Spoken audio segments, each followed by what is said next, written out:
it yourself, मुझे सब पता है, मुझे क्यों जाना है किसी के पास। तो उनसे जो है आपको क्या लगता है डिस्ट्रीब्यूटेड कम्युनिटी के लिए ये कितना बड़ा चैलेंज है? डायरेक्ट इन्वेस्टमेंट्स प्लस ये प्रिंटेड ऐप जिसमें आपको 1 साल 2 साल को बहुत हम ज्यादा बात कर रहे हैं, तो 3 महीने 2 महीने 4 महीने का भी रिटर्न उस पे दिखाते रहते हैं। देखिए चैलेंज है, लेकिन जिंदगी में सबके पास बहुत चैलेंजेस हैं। क्वेश्चन इज हम उस चैलेंज का क्या कर सकते हैं एज डिस्ट्रीब्यूटर कम्युनिटी। अब मैं बहुत सारे डिस्ट्रीब्यूटर से मिलती हूँ जो ये बात कहते हैं, but let me tell you a counter point भी उनका। मैं एक बहुत बड़े फिनटेक प्लेटफॉर्म है, मैं इसका नाम नहीं लूंगी, उनके फाउंडर से मिली तो उन्होंने अपना रोना रोया मुझे। अब उनका रोना सुनिए। वो कहते हैं कि हम कस्टमर की केवाईसी कॉस्ट करते हैं, हम उसका एक्विजिशन चार्ज देते हैं, और जब वो कस्टमर 500 रुपए की या 1000 रुपए की एसआईपी करता है तो वो आके फिनटेक प्लेटफॉर्म पे ठीक है। लेकिन थोड़ा सा ना कस्टमर बड़ा हो जाता है, उसका 3-4-5 लाख का पोर्टफोलियो हो जाता है, तो कहता है यार मुझे एलएलपी की जरूरत है। So I actually think that many fintech platforms are creating customers for people like this, and they should be very thankful क्योंकि आपकी KYC cost कोई और नहीं है। The other thing is कि अच्छे मार्केट में हर आदमी DIY इन्वेस्टर होता है, हर आदमी की रिस्क एपेटाइट बहुत अच्छी होती है। It is the tough markets that separate the men from the boys or women from the girls or whatever analogy you want to give. I think ऐसे मार्केट में बहुत सारे DIY इन्वेस्टर्स एडवाइस के लिए भी आएंगे। सो ये मौका भी है, ये जो पिछले 3-4 महीने में हुआ है, ये मौका भी है इस कम्युनिटी को दिखाने का कि मैंने तो आपसे कहा था ना कि वो जो index fund narrow index fund है उसमें निवेश मत करना, तो ये मौका है दिखाने का to separate women from the girls. तो DIY इन्वेस्टर्स की जब मैं बात कर रही हूँ तो मुझे ये बताइए कि आपने अभी परीक्षा की चर्चा में आपने कहा कि आप टेक्नोलॉजी की स्लेव नहीं बनिए, आपको टेक्नोलॉजी को अपना स्लेव बनाना है। और AI की बात हर जगह हो रही है, इसका इस्तेमाल करना शुरू हो गया प्रोफेशनली, आप कर रही होंगी, मैं अपने फील्ड में कर रही होंगी। क्या AI जो है वो डिस्ट्रीब्यूटर्स के नेटवर्क के लिए और म्यूचुअल फंड इंडस्ट्रीज के लिए क्या बदलाव कर रहे हैं? क्या आगे जाकर के डिस्ट्रीब्यूटर्स का भविष्य है? क्या उनके बच्चे डिस्ट्रीब्यूटर्स बनने के बारे में सोच सकते हैं, या AI विल टेक ओवर और शायद उनके लिए गुंजाइश नहीं होगी? क्योंकि हमें अगर गोइंग फॉरवर्ड बात करें, भविष्य की बात करें, AI का रोल आप कितना देखते हैं? So I think it is exactly that line I used in Pariksha Pe Charcha na कि AI has to be your partner, your slave, not your master. It applies not only to Pariksha Pe Charcha, it applies here and it applies here. और ये कैसे? सिर्फ technology का nature ही disruption है। एक जमाने में हमारे यहाँ एक डिस्ट्रप्शन आया इंटरनेट, उसके बाद आया मोबाइल फोन, अब आया है AI। अब अगर मैं आपसे पूछूं कि मोबाइल फोन ने या इंटरनेट ने इन लोगों की लाइफ खत्म कर दी है? नहीं खत्म की है। मेरी लाइफ खत्म की है? नहीं की। लेकिन अगर आप ऐसे रिजिड किस्म के इंसान होते हैं तो जो कहते हैं मैं मोबाइल भी यूज करूंगा, मैं इंटरनेट ही नहीं अपनाऊंगा, तो जरूर आपकी लाइफ खत्म हो जाती। तो ये एक ऐसा तरह का डिस्ट्रप्शन है। मैं अपनी AMC में एग्जांपल देती हूँ। हम तो कॉन्स्टेंटली सोच रहे हैं कि हम हर काम में AI को कैसे यूज करें। कंटेंट जो लिखते हैं वो AI के जरिए अब लिखते हैं, कस्टमर सर्विस करते हैं, ये तो ऑब्वियस एग्जांपल है। अब एक अनऑब्वियस एग्जांपल देते हैं। I had a conversation with Pradeep जो कि हमारे CIO हैं, एंड IPOs जब आते हैं तो उनके 500 पेज के DRHP आते हैं।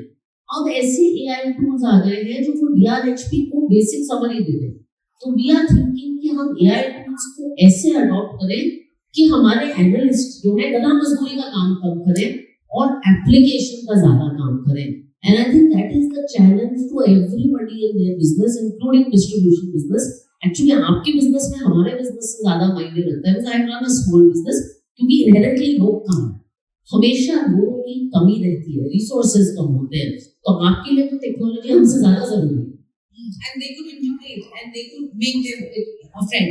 Now, अब जब मार्केट जब अच्छा चल रहा है, सब आना चाहते हैं, सब बात करना चाहते हैं, सब DIY करना चाहते हैं। अब जब मार्केट का थोड़ा 2025 म्यूटेड रिटर्न का साल रहेगा, आप भी कई दफा बता चुकी हैं, तो टियर 2 टियर 3 जहाँ से हम देख रहे थे, टियर 2 टियर 3 और रूरल इंडिया, जहाँ पे हम लोगों को देख रहे थे। मैं भी एक म्यूचुअल फंड का शो करती हूँ, उसमें लोग हमें कहाँ से फोन कर रहे हैं, बिजनौर से फोन कर रहा है कोई, उड़ीसा के एक छोटे से गांव से कोई फोन कर रहा है, पश्चिम बंगाल से इतने कॉल्स आते हैं, लोग अपने पोर्टफोलियो बना रहे हैं।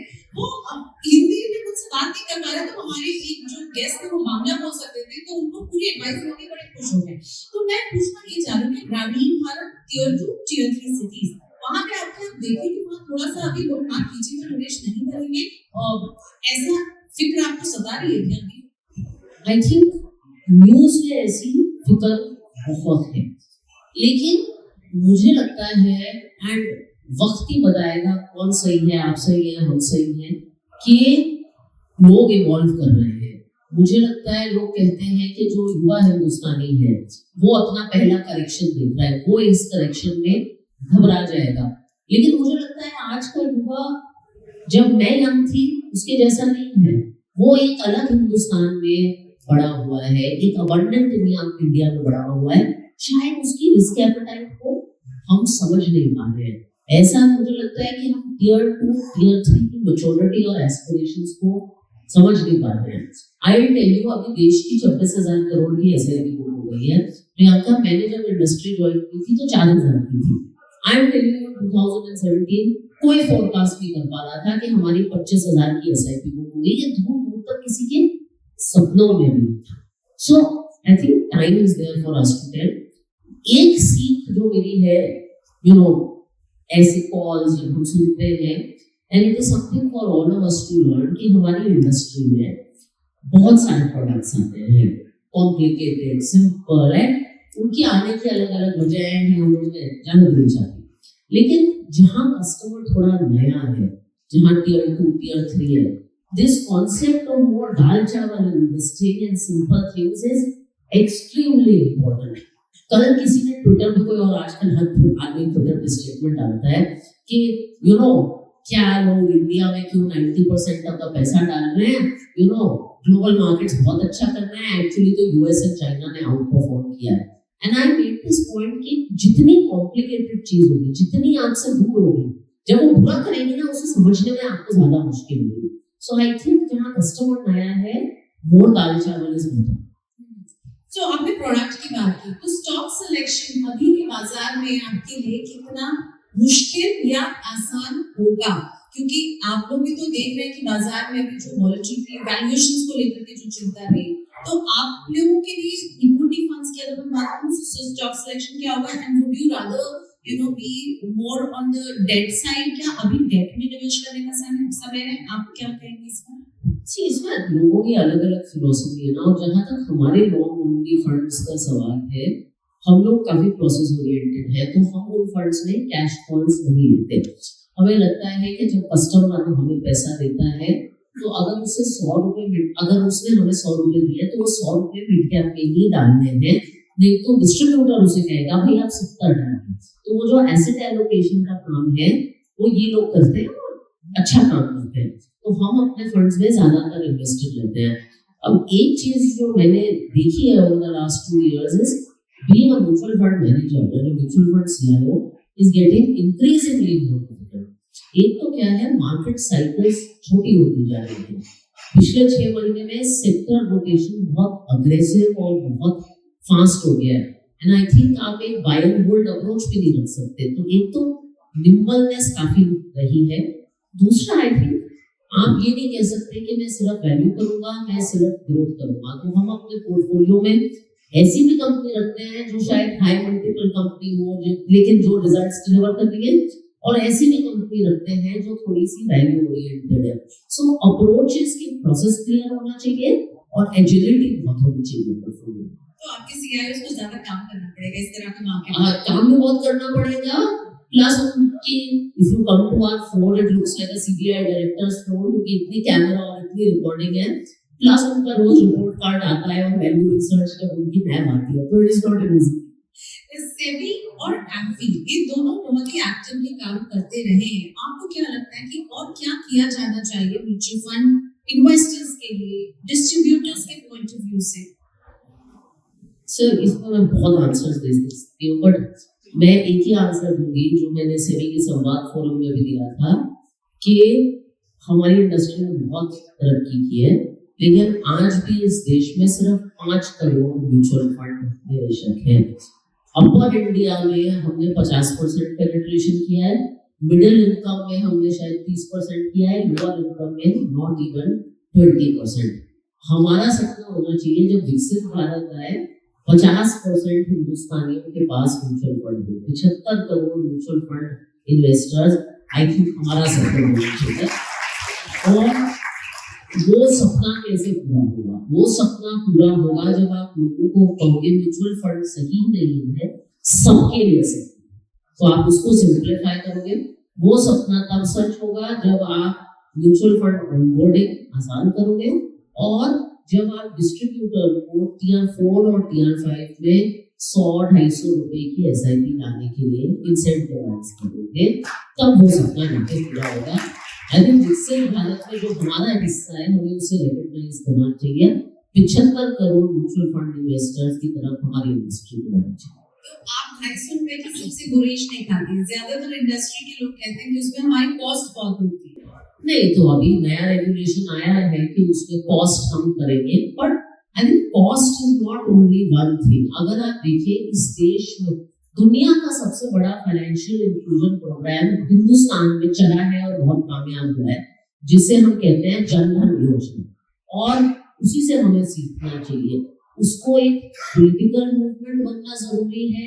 जन धन में आपने 0 बैलेंस अकाउंट ऐसे खुलवाया है और आपने लोगों को इंसेंटिव दिया है, तो सिर्फ 250 रुपए करने से नहीं। ईज ऑफ ट्रांजैक्शन को लेकर एक परेशानी ये रहती है, एनएबी अलॉटमेंट की नियम जो होती है, आपको लगता है यहाँ पर कुछ और किए जाने की जरूरत है? सेम डे जब एनएबी के अलॉटमेंट को लेकर डिस्ट्रीब्यूटर्स की चिंता रही है। आई थिंक चिंता उन दिन, and you know I am not sure what specific issue you referring to, but my understanding is कि कुछ दिन ऐसे होते हैं जब वॉल्यूम्स बहुत ज्यादा होती है and platforms like BSE star, NSE, NF, उनमें आपकी सेम डे अलॉटमेंट नहीं होती है। So I think we have to streamline and be ready for volume on large days. जरूर काम होना चाहिए। तो डिस्ट्रीब्यूटर्स के लिए आपका मैसेज इस VUCA एनवायरनमेंट में क्या होगा? आई थिंक मेरा मैसेज सिंपल है, आपने बहुत अच्छा काम किया है, बहुत दूर तक इंडस्ट्री को ले गए हैं, लेकिन my message is to one is कि लगे रहो। That is very very important that Hindustan में अगर आप सिर्फ लगे भी रहो तो आप बहुत कुछ कर सकते हो। और दूसरा जो मैंने पहली बात कही, मैं उसको दोबारा दर्शाना चाहती हूँ कि ये इंडस्ट्री में हम बहुत अच्छा काम कर रहे हैं। आप कहने को कह सकते हो आप सिर्फ एक SIP कर रहे हो, लेकिन आप एक्चुअली लोगों की फाइनेंशियल ड्रीम्स को इनेबल कर रहे हो। तो अच्छे वक्त में, बुरे वक्त में इस इंडस्ट्री के ब्रांड एम्बेसडर बन के रहिए।